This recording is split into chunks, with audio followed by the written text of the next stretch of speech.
Hey guys, welcome back. Now I had done one of these videos before, but it's a little outdated. The game's progressed, and so has the website. So here's our 3.0 buyer's guide, so to speak. You're probably here because you have heard about StarCitizen from one source or another, and you're trying to figure out what to buy, how to get into the game, what it costs, the ups and the downs, the insides and the outs, and that's what I'm here for. So you're going to go to the Roberts Space Industries website. And you're going to see it has a new layout. If you've been here before, it's changed. Right now, you're going to click on Games, and it's going to give you three options. Join the universe, start the adventure, or follow the development.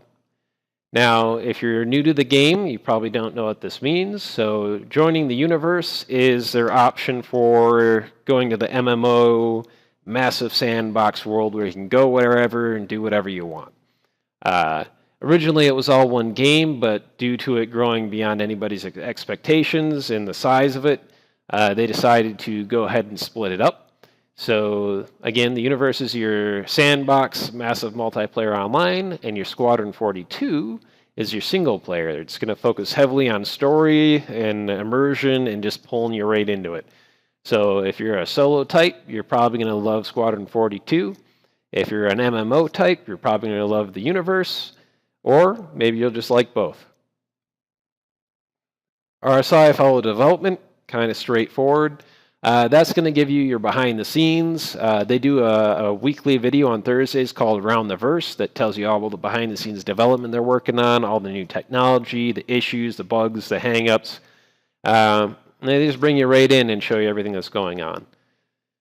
Now, on to shopping. You're going to open up the shop page, and it's going to give you a couple of options here. You'll see game packages, ships, ship upgrades, merchandise, subscriptions, and extras.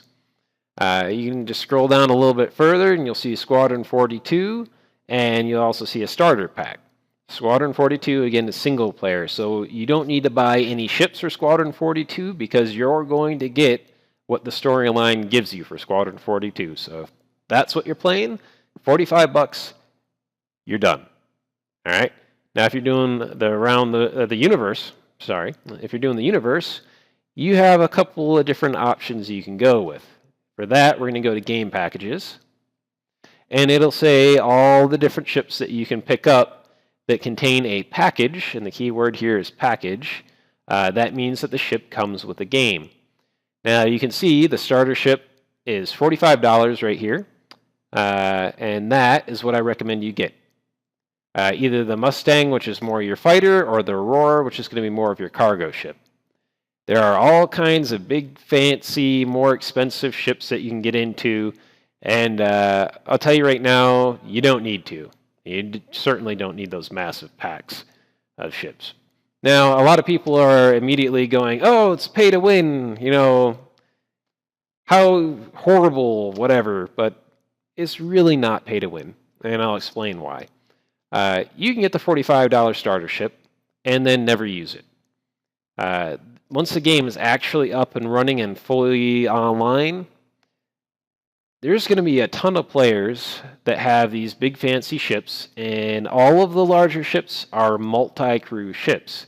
So say somebody went and got the Constellation, $275 ship. You know, it's way stronger, right? Bigger, better, just, you know, going to give them a huge advantage, you'd say. But again, not really. There's going to be smaller wormholes that bigger ships won't be able to fit through that your small starter ship will. So you could get an edge that way. Or, like I said, you could never even touch your starter ship and say, hey, I'm a pilot or a gunner or engineer or engineer. I don't know if I could say my words right. Or, you know, whatever. And you can hop on these ships and you can serve active roles on them. I have friends that just want to be gunners. I have friends that just want to be engineers. So if you hooked up with somebody like that who can't pilot to save their life, you could be like, hey, I'm a good pilot, and they'll hire you on as part of the crew. And then there's also people like me where I own more than one ship. And so I'm going to have to find other players to hire to fly in formation with me and pilot my other ships. So you can pay the $45 and then just capitalize on everybody else spending their money. So again, I recommend just $45, getting the basic deal, and going from there. Now, say you do get the $45 ship and you have buyer's remorse and you're like, this isn't big enough or grand enough, and I want to spend the money because, A, I want to support the game, or B, I just want a nicer ship. Then, no harm, no foul, you just go to ship upgrades, and you can actually select your current ship here, and then the ship that you wanted to get here, and it will only charge you the difference in price from one ship to the other. And again, all the ships are earnable in-game, so there's really no harm in starting with that $45 ship and just working your way up to whatever you want anyway in-game. All right, moving on from that. There's merchandise. That's just like coffee mugs and mouse pads and whatever the hell else they have in there. And then there's subscriptions, and this has caused all kinds of confusion, and I really wish I'd call it something else, but subscriptions is what they called it.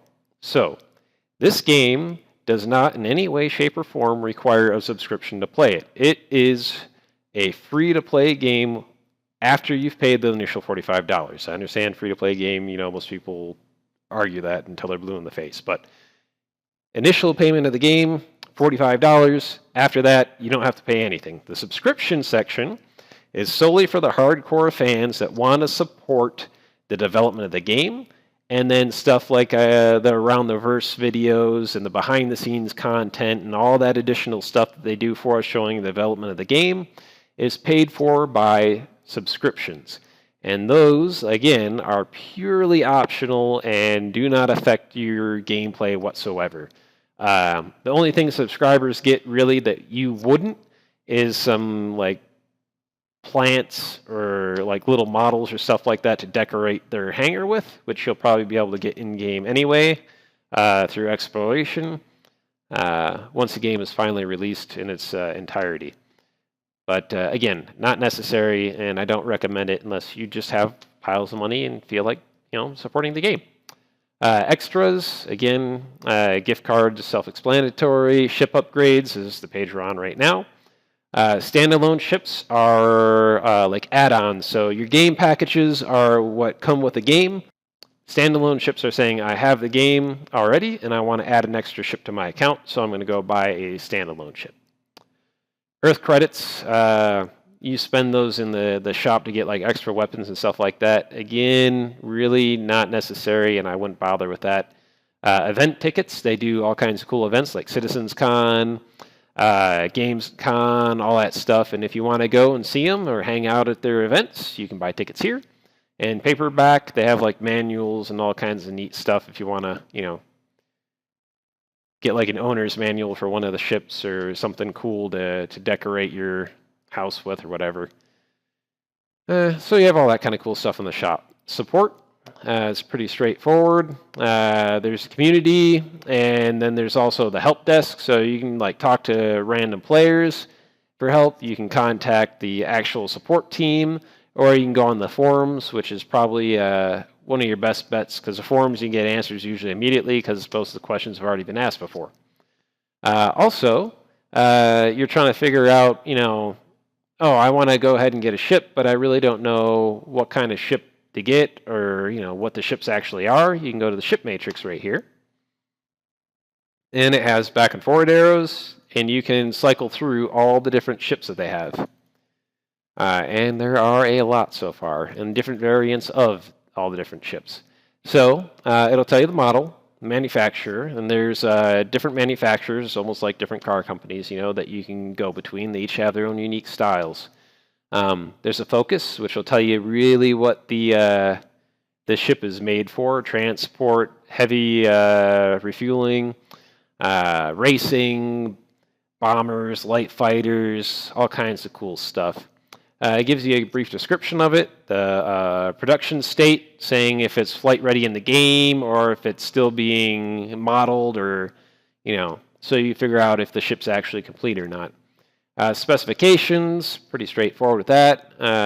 Giving you length, height, size, cargo capacity, max and min crew. So some of these ships only need one person.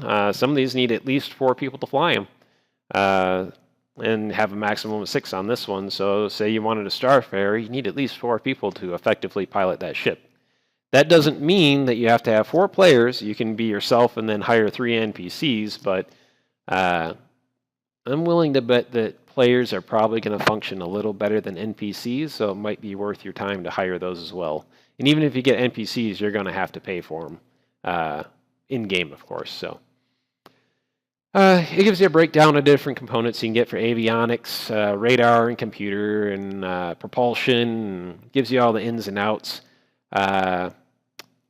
Weaponry is always a good thing to take a look at. And of course, this is all subject to change as they upgrade and change things. So take it with a grain of salt. But yeah, this gives you a huge layout with all the different details of all the ships. So that'll give you a hand trying to figure out what you like and what you don't like, and help you choose what fits you best.